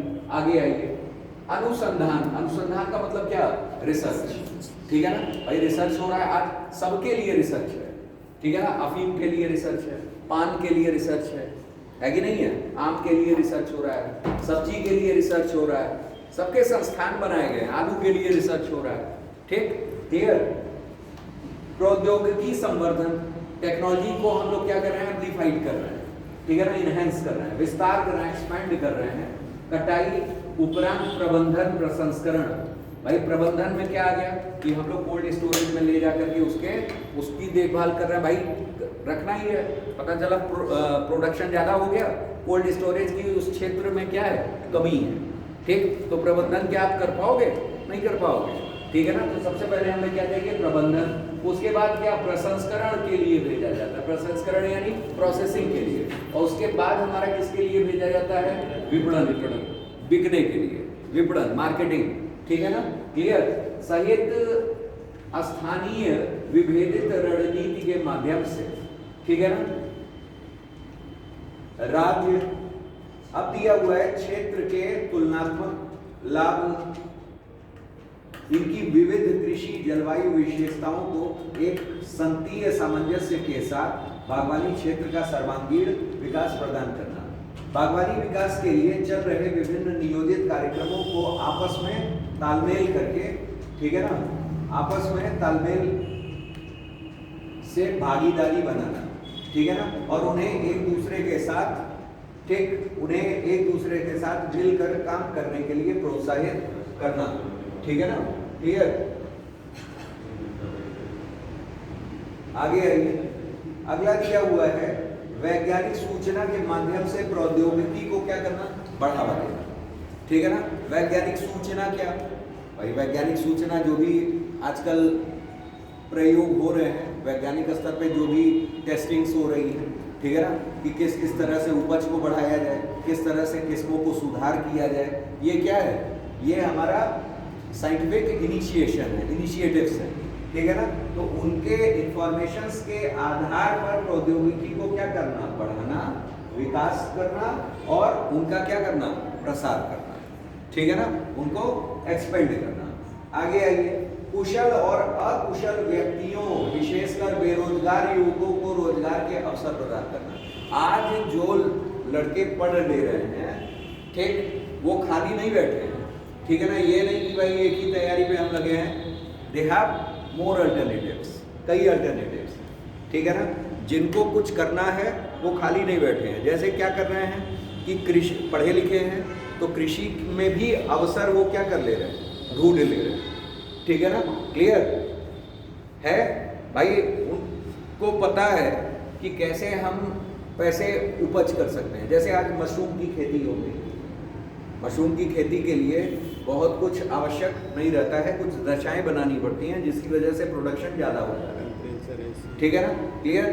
फाइनली उन लोगों ने तकनीक जानी, उस पर अमल किया, पैसे में, ठीक। तो ये क्या है, ये कृषि के अलावा अल्टरनेटिव्स हैं, भाई कृषि तो हो रही है उनके के, इनके अलावा आप क्या कर रहे हैं। सरकार अगर अभी 2022 में लक्ष्य था कितना, कि किसानों की आय को क्या करना है, दुगना करना है, तो दुगना करना है तो कुछ उसके अल्टरनेटिव्स भी थे कि केवल आप कृषि आधारित न रहिए, कृषि आधारित रहिएगा तो उतना पाइएगा, उससे 10 से अधिक 12 हो जाएगा, 15 हो जाएगा। लेकिन अगर आप ये चाह रहे हो कि हमारा 50 हो जाए तो उसके लिए कुछ अल्टरनेटिव्स तो आपको चाहिए ना, उसके लिए आप क्या कर सकते हो? फिशरी कर सकते हो, मछली बागवानी कर सकते हो, सब्जी उत्पादन कर सकते हो, ठीक है ना, मशरूम उत्पादन कर सकते हो। कई सारे अल्टरनेटिव्स हैं, देयर आर मोर अल्टरनेटिव्स, ठीक है ना, टू डबल देयर इनकम, अपनी इनकम को डबल करने के लिए, ठीक है ना, क्लियर। तो वही चीज है। आगे दिया हुआ है पारंपरिक फसल क्षेत्र को बागवानी, फूल, सब्जी और मसाला उत्पादन क्षेत्रों में क्या करना? परिवर्तन करना, ठीक है ना। उसके अलावा दिया हुआ है कटाई के बाद नुकसान को कम करना और उनकी भंडारण प्रणाली, यहाँ देखिए थोड़ा गलत दिया है, भंडारण प्रणाली दिया है, ठीक है ना, इसे क्या करना है? भंडारण प्रणाली, ठीक है ना, ठीक, मिसप्रिंट हो जाता है थोड़ा बहुत तो उसे, ठीक है ना, समझिएगा। भंडारण प्रणाली न होके क्या है? भंडारण प्रणाली है, ठीक, के लिए ढांचागत सुविधाओं को प्रोत्साहन देना, मतलब क्या कि कोल्ड स्टोरेज का निर्माण, ठीक। फिर दिया हुआ है हमारा बागवानी के 3D अनुमान, हमेशा ये आते रहते हैं, ठीक है ना, इन्हीं को देखते हुए हम लोग आगे बढ़ेंगे। आगे नेक्स्ट दिया हुआ है मत्स्य पालन। अभी तक तो आपका बागवानी था, बागवानी में भी आप लोग जान गए कि कैसे कैसे बागवानी को हम लोग को बढ़ाना है। अब आ जाइए फिशरी, ये भी एक कृषि का अल्टरनेटिव है, ठीक है ना, ये भी क्या है? कृषि का एक अल्टरनेटिव है। इनके बारे में जानना है, जैसे जानिए मत्स्य पालन। आप मत्स्य की संभावनाएं अगर पूछ दिया जाए कि उत्तर प्रदेश में मत्स्य पालन के लिए या मत्स्य उत्पादन के लिए कौन कौन से क्षेत्र हैं जहाँ की संभावनाएं हैं, जाहिर सी बात है कहाँ? जहाँ नदियों का क्षेत्र होगा, ठीक है ना भाई। हम लोग नदियों के किनारे ही करेंगे सबसे पहला, नहीं तो कृत्रिम रूप से पॉन्ड्स का निर्माण करेंगे भाई। देयर आर 2 अल्टरनेटिव्स, यही सब अल्टरनेटिव्स हैं, ठीक है ना। अब जानिए कि इनमें क्या क्या है। प्रदेश में गंगा नदी प्रणाली में मछलियों की लगभग 200 प्रजातियां पाई जाती हैं। मत्स्य पालन को रोजगार उन्मुख विशेष तौर पर ग्रामीण क्षेत्र में करने के लिए केंद्र और राज्य सरकार द्वारा अनेक योजनाएं चलाई जा रही हैं। इवन योजनाओं में सब्सिडी भी दी जा रही है, ठीक है ना।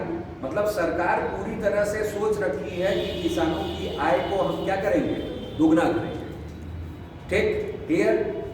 इसके अंतर्गत जल संसाधनों का मत्स्य क्षमता के अनुसार दोहन करते हुए मत्स्यिकी को आधुनिक उपयोग के रूप में परिवर्तन करने, मछुआरों व मत्स्य पालकों की आय दुगना करने और प्रदेश की खाद्य एवं पौष्टिक सुरक्षा सुनिश्चित करने पर मत्स्य विपणन व पोस्ट हार्वेस्ट संरचना का विकास एवं नदियों में मत्स्य संपदा के संरक्षण का लक्ष्य निर्धारित किया गया है।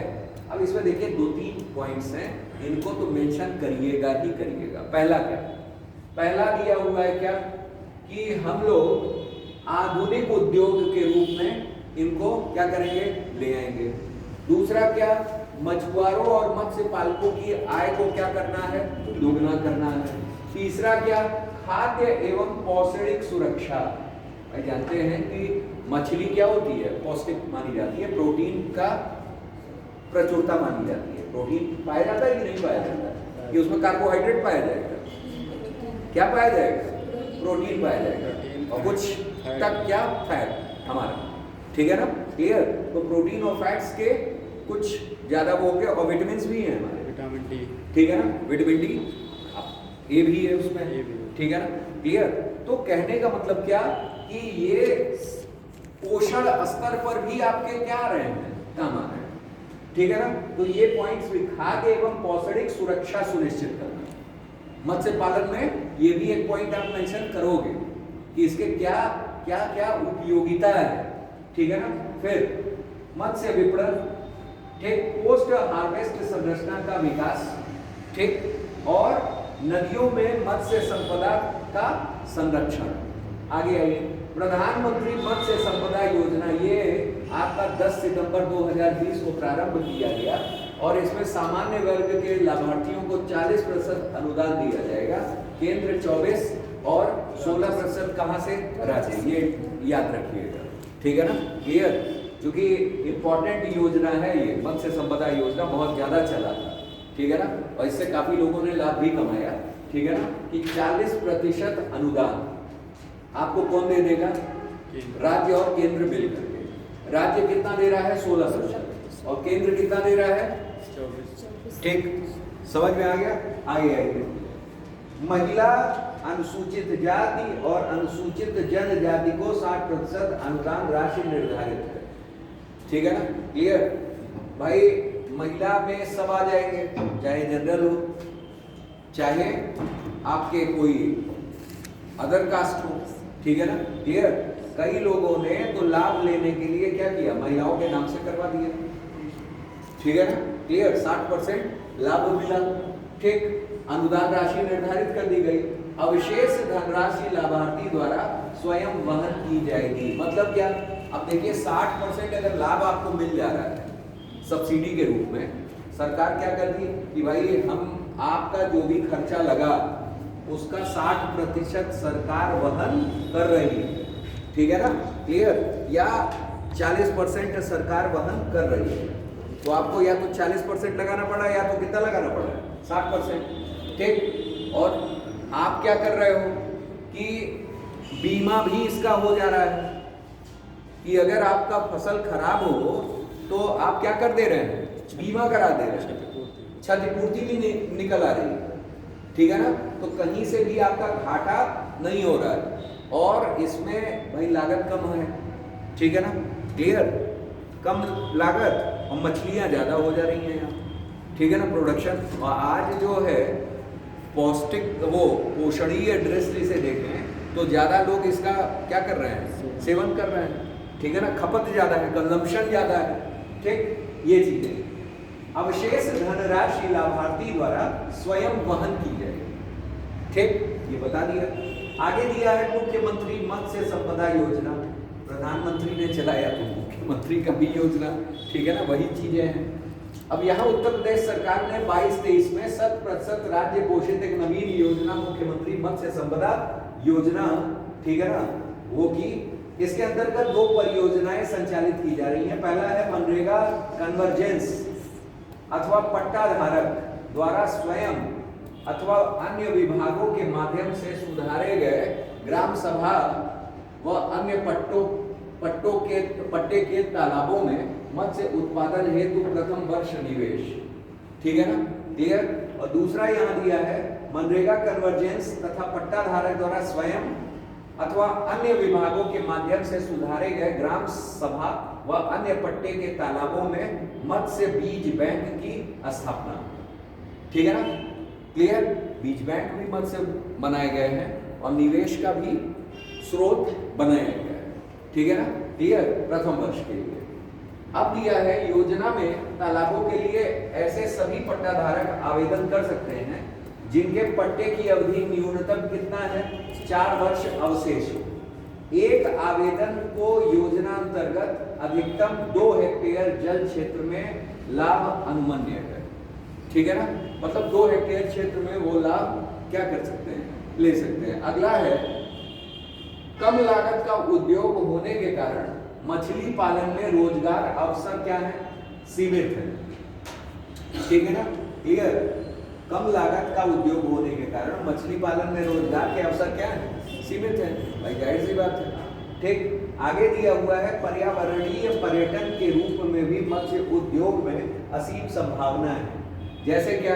आजकल क्या लोग बना रहे हैं? एक्वेरियम बना दे रहे हैं। देखिए कि ऑफिसेज में जो भी आप आज प्राइवेट ऑफिसेज में ज़्यादा ये देखने को कल्चर मिल रहा है।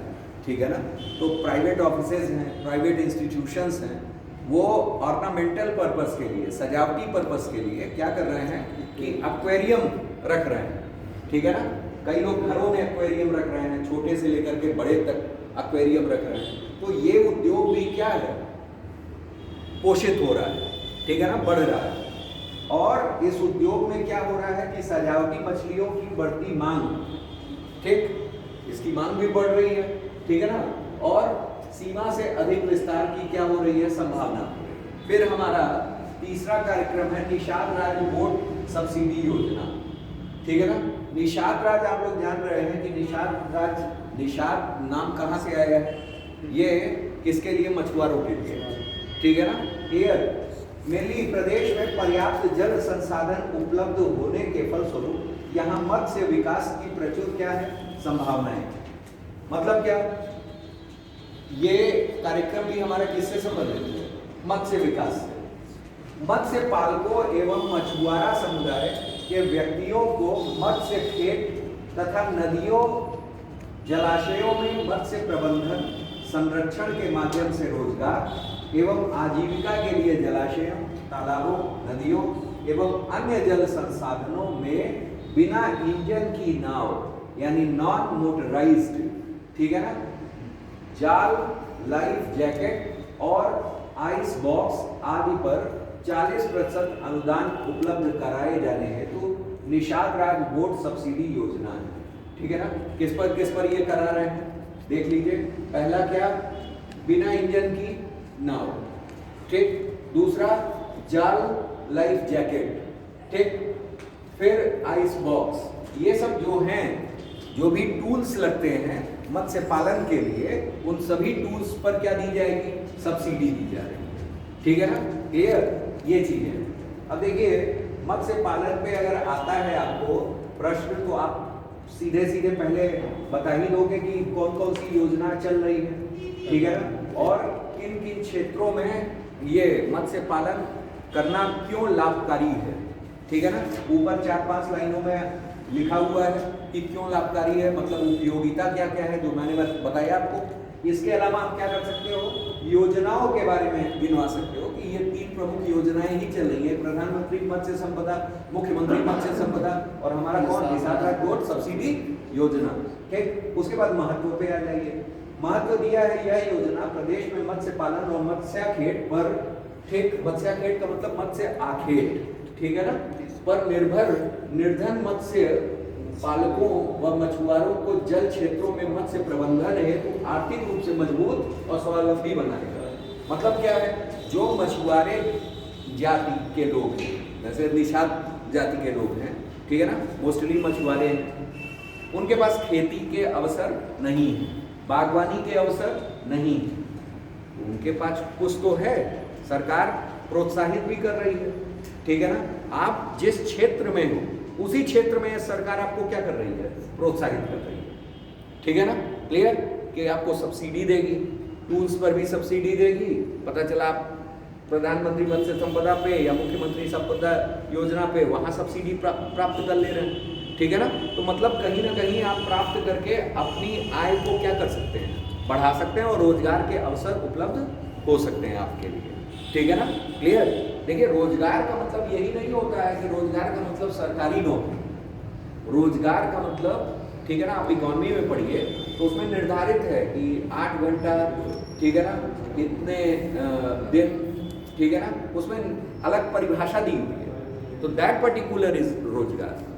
ठीक है ना, आप देखिए कहीं भी कोई भी चीज दिया रहता है तो सीधा लिखा रहता है रोजगार के अवसर, ये थोड़ी ना दिया रहता है कि सरकारी रोजगार के अवसर, है कि नहीं है, भाषाओं का वो है। ठीक, आगे है। अब आते हैं हम लोग, इसमें दिया हुआ है गरीब मछुआरों को अनुदानित बोट मिलने से आजीविका चलाने में सहायता प्राप्त होगी, इनको नाव, जाल आदि के क्रय की आर्थिक उपलब्ध किया जाएगा सहायता, जिससे परिवार का क्या हो सके, भरण पोषण हो सके। तो ये महत्व के बारे में दिखा दिया है। अब आ जाइए फ्लोरिकल्चर। फ्लोरिकल्चर, फ्लोरिकल्चर यानी फूल, ठीक है ना, फूल उत्पादन। आज फूल उत्पादन ऐसे ही आप लोग सोच लीजिए कहाँ कहाँ है, भाई विवाह हो रहा है तो क्या है, फूल चाहिए, कोई समारोह है तो फूल चाहिए, ठीक है ना, कोई आराधना स्थल है तो भी क्या चाहिए, पुष्प चाहिए। ठीक है ना, क्लियर। 3 प्रमुख स्थान तो हो ही गए आपके, ठीक है ना। इनके अलावा जान लीजिए अब कहाँ कहाँ इनकी उपयोगिता और क्या क्या सरकार कर रही है, किस तरह से आप इसमें रोजगार के अवसर उपलब्ध करा सकते हैं, ये सब इसमें दिया हुआ है। क्षेत्र छोटा है, देखिए मेंस लिखना यही कला है कि छोटे भी चीज को आप पूरे विस्तार पूर्वक क्या कर सकें, लिख सकें। ठीक है ना, अब फूल में आप क्या लिख पाएंगे, लेकिन अभी देखिए लिखने को बहुत कुछ है। देखिए इसमें क्या है कि फ्लोरिकल्चर भारत में एक बहुआयामी उद्यम है। पारंपरिक फूलों की खेती जिसमें ज्यादातर पूजा माला बनाने और सजावट के लिए ढीले फूल, ठीक है ना, उगाना शामिल है। भारत में फूलों की खेती ज्यादातर छोटे और सीमांत कृषक के हाथों में, ठीक है ना। क्लियर। लगभग 2.44 लाख हेक्टेयर क्षेत्र खुले फूलों के खेती के अधीन है, ठीक है ना। सालाना इतना होता है। और प्रमुख फूल उत्पादक राज्य कौन है? तमिलनाडु, पहले कर्नाटक, दूसरे इतना। और ये डेटा बदलता रहता है। उत्तर प्रदेश का स्थान 8वां है। प्रेजेंट टाइम में जो भी करंट डेटा होगा, जब करंट अफेयर्स आएगा, उसमें देख लीजिएगा कि उत्तर प्रदेश का कौन सा स्थान है। इसी वजह से हम लोगों को क्या करना चाहिए कि अंत में कुछ डेटा जरूर देख लेने चाहिए, जैसे खनिजों के, ठीक है ना। आप मेंस लिख रहे हो तो पता चला आप खनिज में 9वां स्थान लिख के आओ, वहाँ 7वां स्थान था, और अभी कॉपी साइन करने वाले ने तुरंत पढ़ा है, ठीक, कि 7वां स्थान पे भारत है, तो आप गलत हो करके चले आएंगे, ठीक है ना। तो एक इम्पैक्ट भी पड़ता है, एक अलग इम्पैक्ट पड़ जाता है, ठीक है ना। क्लियर। तो उन चीज़ों के लिए इसी वजह से जरूर पढ़ करके जाना चाहिए कि जो डेटा आए हैं रिसेंट, ठीक है ना, बागवानी क्षेत्र में, कृषि क्षेत्र में, खनिज क्षेत्र में, ठीक है ना, इन सब का डेटा पता होना चाहिए। आगे आते हैं। आगे दिया है प्रमुख फूल उत्पादक राज्यों में तमिलनाडु, इतना आप पढ़ लिए। उत्तर प्रदेश सरकार केंद्र सरकार द्वारा 2 वर्ष पूर्व किए गए राष्ट्रीय फ्लोरिकल्चर मिशन के तहत राज्य में फूलों की खेती को बढ़ावा देने के लिए रोड मैप तैयार करने के लिए CSIR, ठीक है ना, सेंटर, ये क्या है? सेंट्रल साइंटिफिक, ये council for scientific and industrial research, ठीक है ना, CSIR, C for council for scientific and industrial research, ठीक है ना। क्लियर। ये चीज है। राष्ट्रीय वनस्पति अनुसंधान संस्थान NBRI के साथ समझौता किया है, ठीक। उत्तर प्रदेश में फूलों के उत्पादन बड़े पैमाने पर वाराणसी, मिर्जापुर, जौनपुर ये जिले हैं। वर्तमान में उत्तर प्रदेश सरकार के पास फूलों की खेती को बढ़ावा देने के लिए अलग से कोई योजना नहीं है। और उत्तर प्रदेश को फ्लोरिकल्चर मिशन के तहत ये एक ही मिशन चल रहा है। कौन? Floriculture mission. क्यों? क्योंकि फूलों की खेती के लिए कोई भी सरकार के पास योजना नहीं, ठीक है ना। फ्लोरिकल्चर मिशन के तहत लखनऊ में बंथरा और कन्नौज में 2 डिस्टिलेशन यूनिट लगाने का काम चल रहा है। कन्नौज में कारण भी है कि कन्नौज में इत्र नगरी है। कन्नौज को हम लोग क्या कहते हैं? इत्र नगरी कहते हैं। और इत्र मोस्टली कहाँ से निकाले जाते हैं? फूलों से ही निकाले जाते हैं, ठीक है ना। तो इस वजह से वहाँ डिस्टिलरी यूनिट्स लगाए गए, ठीक है ना। आगे दिया हुआ है हमारा सुगर बाउल कहे जाने वाले पश्चिम यूपी में फूलों की खेती से किसानों की अर्थव्यवस्था महक रही है। मेरठ जिले में फूलों की खेती का बड़ा उत्पादन हो रहा है। प्रगतिशील किसान पॉली हाउस की सहायता से गुलाब व जरबेरा की शानदार खेती कर रहे हैं। ये कोई फसल होगी जरबेरा। इसके अलावा खुले खेत में रजनीगंधा, गेंदा, ठीक है ना, ग्लैडियोलय और गुलदावरी का बड़ा उत्पादन हो रहा है, ठीक है ना। तो ये फूलों के नाम है कुछ, इसमें बहुत ज़्यादा वो नहीं है, ठीक है ना। मेनली आप कुछ स्थानों के नाम याद कर लें मेरठ के लिए, और दूसरा याद कर लें क्या कि कन्नौज और लखनऊ के बंथरा क्षेत्र में डिस्टिलेशन पॉइंट है, ठीक है ना। फूलों का क्या कराया जाता है? डिस्टिलेशन कराया जाता है। जाहिर सी बात है कि वहाँ क्या किया जा रहा होगा? इत्र के लिए, ठीक है ना। डिस्टिलेशन जो भी हो रहा है किसके लिए हो रहा है? इत्र के लिए हो रहा है। फिर उसके बाद दिया हुआ है कि फूलों की खेती से उत्तर प्रदेश के विकास में कौन कौन से योगदान है, ठीक है ना। योगदान अगर देख लें तो राज्यों के किसान को फायदा हो रहा है, साथ ही उनकी कमाई में क्या हो रही है? वृद्धि हो रही है, जिससे राज्य की GDP क्या हो रही है? बढ़ रही है, ठीक है ना, वृद्धि हो रही है। राज्य में रोजगार के अवसर की वृद्धि होगी और कृषि आधारित आय पैदा करने वाले उद्यम, जिससे विदेशी मुद्रा अर्जित करने और ग्रामीण और शहरी युवाओं के लिए रोजगार जानी रहे, वही चीज है। फिर अनुपजाऊ भूमि में वैज्ञानिक तरीकों से प्रयोग कर उपजाऊ भूमि में परिवर्तन कर उत्पादन बढ़ाना। ठीक, लगभग हर चीज जो है फ्लोरिकल्चर में वही है, और फ्लोरिकल्चर बहुत ज़्यादा इम्पोर्टेंट नहीं है, आपको पढ़ने से ही ये समझ में आ रहा है। ठीक है ना, अगर देंगे भी तो किसी के साथ देंगे, जैसे फ्लोरिकल्चर, हॉर्टिकल्चर, ठीक है ना, कई कल्चर्स के साथ उसको दे देंगे जिससे कि आप लिख सकें थोड़ा। ठीक है ना, बाकी कुछ लिखने के लिए उसमें है ही नहीं, तो आप क्या, जब सरकार कोई योजना ही नहीं चला रही है, ठीक है ना, और केवल एक राष्ट्रीय स्तर पर फ्लोरिकल्चर मिशन चल रहा है, और दूसरा उपयोग जो है वो डिस्टिलेशन हो रहा है ताकि हम क्या बना सकें, इत्र बना सकें। इसके अलावा तीसरा कोई पॉइंट ही नहीं बन रहा है। ठीक है ना, क्लियर। आगे है सेरीकल्चर। सेरीकल्चर दिया हुआ है। सेरीकल्चर आप लोग जान रहे हैं, रेशम उद्योग, ठीक है ना, रेशम उद्योग है, ये बड़ा इंपॉर्टेंट उद्योग है, इसे जानिएगा। ग्रामीण और अर्ध शहरी क्षेत्रों में भारी रोजगार और आय पैदा करने की क्षमता है। रेशम कीट पालन मुख्य रूप से देश के ग्रामीण क्षेत्रों में किया जाता है, जो समाज के कमजोर वर्ग की आजीविका प्रदान करता है। वर्तमान में देश के कुल रेशम उत्पादन में योगदान कितना है, 3% है। ठीक है ना, कितना है, 3%। जहां बागवानी में 11% था, वहां हमारा सेरीकल्चर में कितना है, 3% है। ठीक है ना, क्लियर। जबकि सरकार के प्रयास से यह हिस्सा 15-20% तक किया जा सकता है। ठीक, अकेले वाराणसी और मुबारकपुर, मुबारकपुर कोई जानता है कि कहाँ है, टांडा के पास है, टांडा के पास है, यही अम्बेडकर नगर के पास वाला सर। मुबारकपुर आजमगढ़ में, ठीक है ना, वही है, अकबरपुर के बगल में ही है। ठीक है ना, मुबारकपुर है आजमगढ़ में। ये साड़ियों के लिए फेमस है।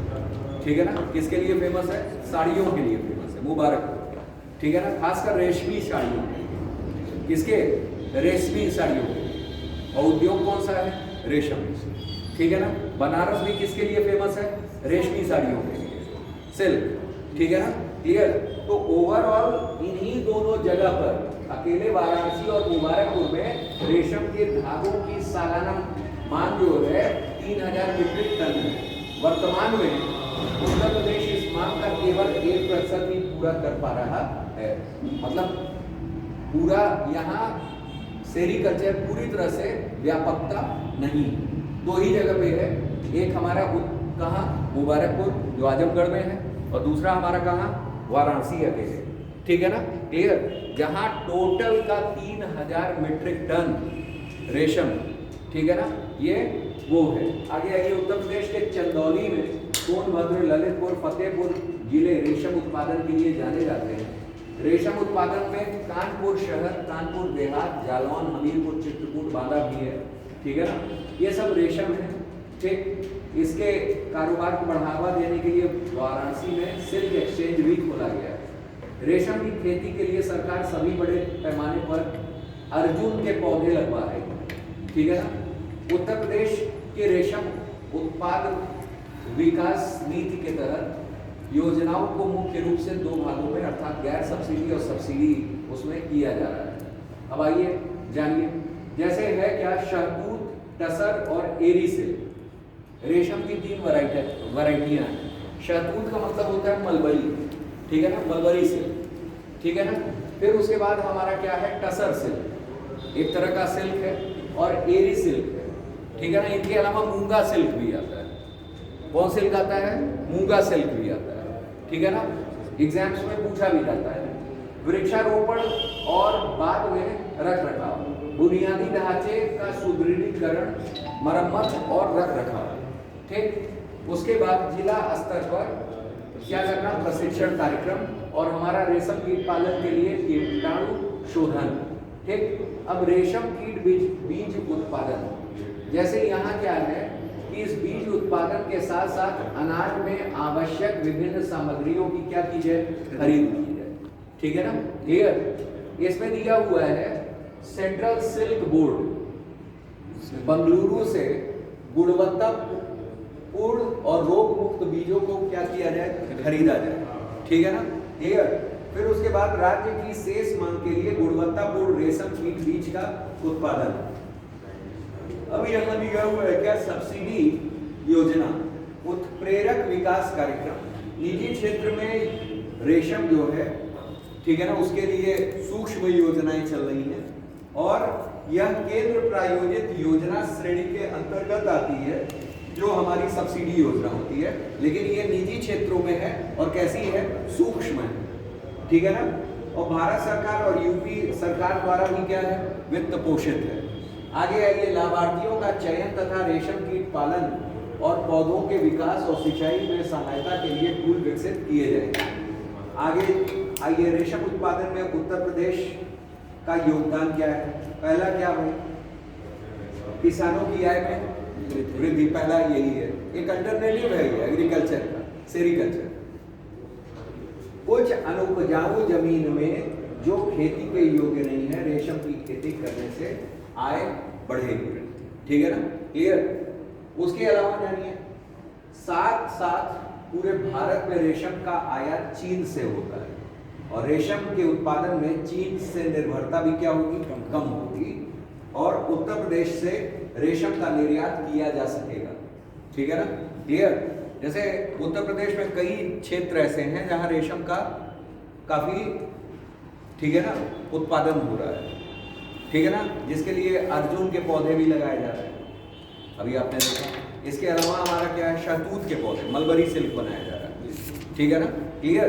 तो इन वृक्षों का उत्पादन किया जाता है।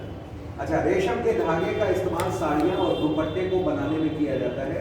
इस धागे की कीमत 2000 से 7000 प्रति किलोग्राम है। ऐसे में अगर किसान रेशम की खेती करे तो कम समय में लाखों का मुनाफा हो सकता है। आप खुद देखते होंगे कि अगर घर में जैसे आपके रेशमी साड़ियाँ खरीदी जाती होंगी तो उसकी कीमत क्या है, ज़्यादा है, ठीक है ना। कारण है कि उसका उत्पादन कुछ सीमित स्थानों पर ही हो रहा है। जैसे अभी यहाँ 2 क्षेत्र दिए हैं उत्तर प्रदेश में, कहाँ दिया है, एक मुबारकपुर दिया है, मुबारकपुर कहाँ है, आजमगढ़, ठीक, और दूसरा हमारा क्षेत्र कौन है, बनारस।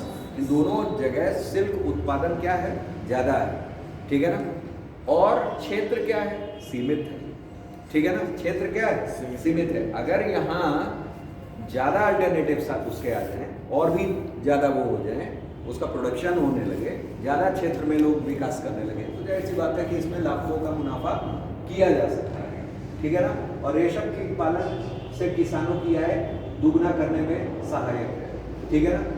ये हैं प्रश्न इससे रिलेटेड, ठीक है ना, क्लियर। अभी प्रश्नों पे भी हम लोग चर्चा करेंगे। फिलहाल में चैप्टर के बारे में हम लोग समझ विकसित कर लिए हैं, ठीक है ना, क्लियर। अब क्वेश्चंस के बारे में भी हम लोग डिस्कस थोड़ी देर में करते हैं, ठीक, ओके।